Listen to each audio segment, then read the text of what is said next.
కూనమనేని సాంబశివరావు.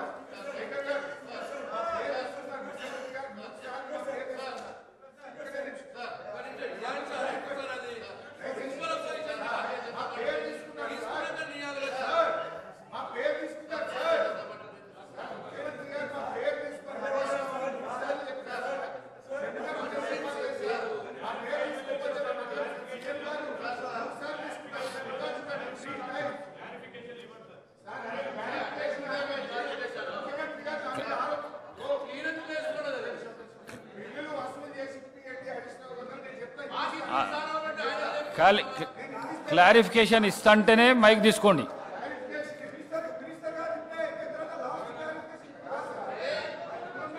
ఒక్క నిమిషం ప్లీజ్ ఒక్క నిమిషం ప్లీజ్. హరీష్ రావు గారు క్లారిఫికేషన్ ప్రసంగాలు ఇస్తే మాత్రం కట్ చేసేస్తా. స్పీకర్ సార్, మైక్ ఇచ్చినందుకు ముందుగా మీకు ధన్యవాదాలు. దయచేసి కట్ చేయకండి, నేను అంశంలోకి పోను. ముఖ్యమంత్రి గారు మాట్లాడిన దానికి క్లారిఫికేషన్ ఇచ్చే ప్రయత్నమే తప్ప నేను దయచేసి ఇతర అంశాల్లోకి పోను. కానీ మీరు దండం పెడితే జర మైక్ కట్ చేయకుండా. అధ్యక్ష, ఇప్పుడు గౌరవనీయులు ముఖ్యమంత్రి గారు సిద్దిపేట, గజ్వేల్, ఓల్డ్ సిటీ మీద ప్రజల మీద తన అక్కసును వెలగుచ్చే ప్రయత్నం చేసినారు. సిద్దిపేటలో కాంగ్రెస్ పార్టీ గెలవలేదనో, గజ్వేల్లో కాంగ్రెస్ గెలవలేదనో, ఒక్క నిమిషం, ఓల్డ్ సిటీలో గెలవలేదని ఆయన ఏమన్నారంటే బిల్లులు అక్కడ ప్రజలు కట్టలేదు అని అన్నారు. ఇది వాస్తవం కాదు.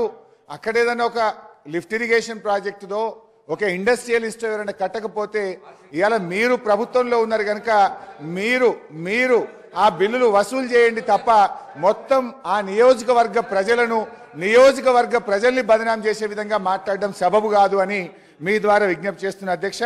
ఇక రెండో విషయం అధ్యక్ష, ముఖ్యమంత్రి గారు ఇంకో విషయం అన్నారు.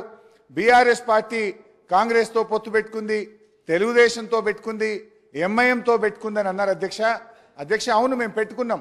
నిజంగా టీఆర్ఎస్ పార్టీ ఆ రోజు 2004లో కాంగ్రెస్ పార్టీతో పొత్తు పెట్టుకొని మీరు తెలంగాణ ఇస్తామని కామన్ మినిమం ప్రోగ్రాంలో పెట్టి రాష్ట్రపతి నోట చెప్పి మీరు మోసం చేసిండు కనుకనే మిమ్మల్ని వదిలిపెట్టి ఆ రోజు తెలుగుదేశం పార్టీతో పొత్తు పెట్టుకున్నాం అధ్యక్ష.